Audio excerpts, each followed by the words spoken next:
بسم اللہ الرحمن الرحیم۔ اللہ تبارک و تعالیٰ کے بابرکت نام سے شروع جو بہت بڑا مہربان اور نہایت رحم کرنے والا ہے۔ السلام علیکم ورحمۃ اللہ وبرکاتہ۔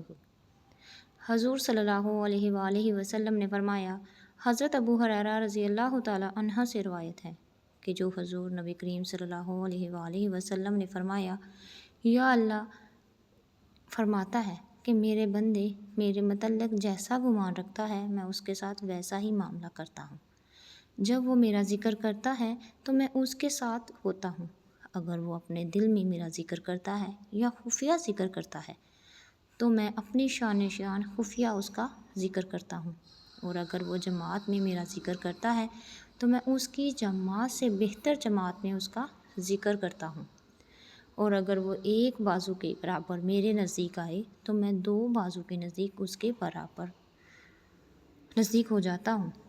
اس لیے اگر وہ میری طرف ایک قدم بڑھائے تو میری طرف چل کر آئے تو میں اس کی طرف دوڑ کر آتا ہوں۔ اللہ کا ذکر کرنے سے انسانوں کو کہیں روحانی اور کہیں دنیاوی فائدے ملتے ہیں، اور قرآن اور حدیث میں واضح طور پر ذکر کیا گیا ہے کہ تسبیح یعنی اللہ کا ذکر کرنا ایک اہم عبادت ہے جو انسان کو اللہ کے قریب لے آتی ہے اور اس کے دل میں سکون، اطمینان اور روحانی سکون پیدا کرتی ہے۔ اللہ تبارک و تعالیٰ قرآن پاک میں فرماتا ہے، سن لو، اللہ کے ذکر سے دلوں کو سکون ملتا ہے۔ تو تسبیح پڑھنا انسان کے دل کو سکون اور اطمینان فراہم کرتا ہے۔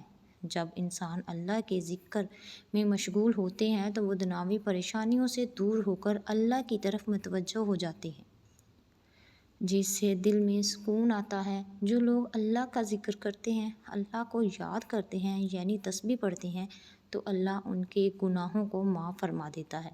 اللہ تعالیٰ فرماتا ہے، میرے بندے تو میرا ذکر کر، میں تیرا ذکر کروں گا۔ تسبیح پڑھنے سے اللہ سے مانگی گئی دعائیں قبول ہوتی ہیں۔ اللہ نے تمہیں ان حالات میں اکیلا نہیں چھوڑا، وہ تمہارے ساتھ ہے، بس اس وقت وہ تمہیں آزما رہا ہے۔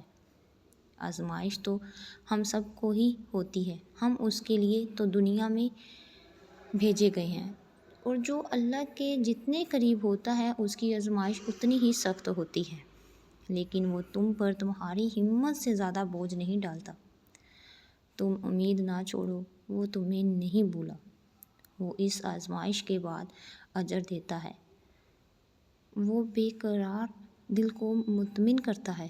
اس رب کی دی ہوئی تسلی پر یقین رکھو کہ نہ تو تیرے رب نے تجھے چھوڑا ہے اور نہ وہ تمہیں بیزار ہوا ہے۔ بس تم صبر کرو، کیونکہ وہ آزمائش کے بعد تمہیں ایسی خوشی دے گا جو تم نے کبھی تصور بھی نہیں کیا ہوگا۔ اللہ تبارک و تعالیٰ تمہارے دلوں کے حال سے بخوبی واقف ہے، وہ تمہاری دعاؤں پر جلدی ہی کن فرما دے گا انشاءاللہ۔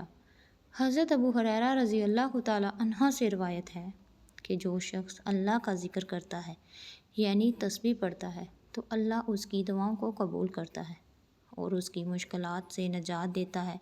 اس کے ذکر سے انسان کی دعائیں قبول ہوتی ہیں، وہ اپنی مشکلات سے نکلنے میں کامیاب ہو جاتا ہے۔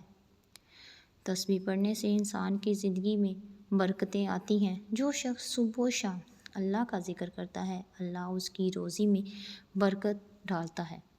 اور تو تسبیح انسان کی روزمرہ زندگی میں شامل ہونی چاہیے تاکہ اس کی روزمرہ زندگی میں برکت، کامیابی اور سکون لے کر آتی ہے۔ یہ عمل دنیا اور آخرت میں کامیابی کا سبب بنتا ہے۔ تسبیح پڑھنے سے پہلے اللہ کی مدد اور حفاظت بھی ملتی ہے۔ جب حضرت محمد صلی اللہ علیہ وآلہ وسلم نے فرمایا، جو شخص اللہ کے سوا ان کی اس نام کی تسبیح یعنی اللہ تبارک و تعالیٰ کا یہ مبارک نام جو ہم آپ کو بتائیں گے، اس کو رات کو بستر پر سوتے وقت 21 مرتبہ پڑھے گا، صبح اٹھتے ہی اس کی ہر جائز خواہش پوری ہوگی، اور اس کی اللہ ہر پریشانی میں مدد کرتا ہے۔ اللہ کا ذکر انسان کی شیطان کی شرطوں سے محفوظ رکھتا ہے، اللہ کی مدد کی ضمانت بھی فراہم کرتا ہے۔ ناظرین، اگر آپ چاہتے ہیں کہ آپ بھی کبھی کسی کا محتاج نہ ہوں کبھی کسی کے سامنے ذلت اور رسوائی کا سامنا نہ کرنا پڑے، دشمنوں سے، حاسدین سے ہمیشہ محفوظ رہیں گے، تو آپ اللہ کی اس بابرکت نام کو بستر پر سوتے وقت ضرور پڑھیں۔ اللہ تعالیٰ کے اس نام کو پڑھنے کے حق میں اللہ تعالیٰ سارے فیصلے فرما دیتا ہے۔ اس کے تمام مقاصد اور ہر خواہشات، اس کی مرادیں، اس کی تمنائیں پوری کی جاتی ہیں۔ اس کی ہر کام میں اللہ تعالیٰ کا حکم فرما دیتا ہے اور اس کا ہر ناممکن کام اس کے حق میں کر دیا جاتا ہے۔ وہ ممکن کر دیا جاتا ہے جو ناممکن ہو۔ اس بابرکت نام سے اللہ ان پر رحم کرتا ہے۔ تمہیں وہ سب بہاریں واپس مل جائیں گی جو تم کھو چکے ہو۔ وہ تمہارے ہاتھ تھامے گا، وہ تمہارے ساتھ چلے گا، ہر تکلیف دور کر کے ناممکن کام کو ممکن کرے گا، ہر ناممکن دیوار کو توڑ دے گا، کیونکہ وہی اس دنیا کا مالک ہے، وہی تمہارا مددگار ہے۔ دونوں جہاں میں عزت کامرانی آپ کا مقدر بن جائے گی، کامیابی آپ کے قدم چومے گی۔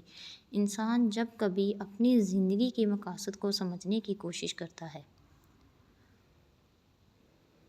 تو آپ نے اللہ تبارک و تعالیٰ کا وہ کون سا نام پڑھنا ہے، کیسے پڑھنا ہے، تو آپ ناظرین جب آپ رات کو سونے کے لیے بستر پر جائیں تو کوشش کرنی ہے کہ آپ نے اپنے کسی بھی مقصد کے لیے، کسی بھی حاجت کے لیے، کسی بھی مشکل پریشانی سے نکلنے کے لیے، خاص طور پر اپنے حق میں فیصلے کے لیے، اپنی خواہشات کی تکمیل کے لیے، اللہ کی